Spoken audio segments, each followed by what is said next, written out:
నమస్తే. ఇప్పుడు మీరు చూడబోతున్న వీడియో ఖచ్చితంగా మీకు ఉపయోగపడుతుంది, నచ్చుతుంది కూడా. మరి మీకు నచ్చిన విషయం నాకు తెలియాలి అంటే ఈ వీడియోని మీరు లైక్ చేయాలి, షేర్ చేయాలి, అలాగే మన ఛానల్‌ని సబ్స్క్రైబ్ చేయాలి. మీ సపోర్ట్‌ని నాకు అందిస్తారు కదూ! ఓకే. ఇప్పుడు వీడియోని స్టార్ట్ చేద్దాం. నమస్కారం. రేపటి విశిష్టతని ఒకసారి చూద్దాం. రేపు 18వ తారీఖు డిసెంబర్ నెల 2023వ సంవత్సరం సోమవారం. శ్రీ శోభకృత్నామ సంవత్సరం దక్షిణాయనం హేమంత ఋతువు. రేపు మార్గశీర్ష మాస శుక్లపక్ష షష్ఠి తిథి మధ్యాహ్నం 3:13 వరకు, తదుపరి సప్తమి తిథి. శతభిష నక్షత్రం రాత్రి 1:22 వరకు, తదుపరి పూర్వభాద్ర నక్షత్రం. నక్షత్ర వర్జం ఉదయం 9:38 నుండి ఉదయం 11:08 వరకు. అమృతకాలం సాయంత్రం 6:37 నుండి రాత్రి 8:07 వరకు. హైదరాబాద్ ప్రాంతం వారికి రేపు సూర్యోదయం ఉదయం 6:40 సూర్యాస్తమయం సాయంత్రం 5:45 చంద్రోదయం ఉదయం 11:22 చంద్రాస్తమయం రాత్రి 11:18 అభిజిత్ ముహూర్తం పగలు 11:50 నుండి మధ్యాహ్నం 12:35 వరకు.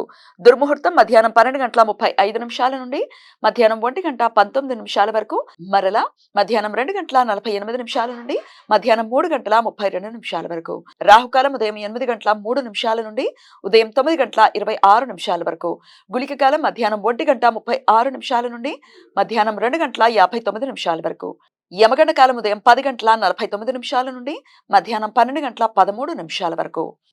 రేపు సుబ్రహ్మణ్య షష్ఠి. దీనినే కుక్కి సుబ్రహ్మణ్య షష్ఠి అని కూడా పిలుస్తారు. ఈరోజు సుబ్రహ్మణ్య షష్ఠి ఉపవాసం చేయటానికి, ప్రత్యేక ఉత్సవాలు జరపటానికి, సుబ్రహ్మణ్య ఆరాధన చేయటానికి అనుకూలం.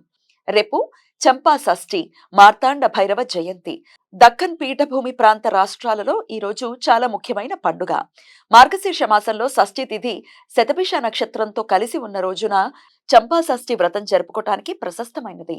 మణి, మల్ల అనే 2 రాక్షసులను సంహరించటానికి శివుడు మార్తాండ భైరవ రూపంలో రేపటి రోజున ఉద్భవించాడు అని భక్తుల విశ్వాసం.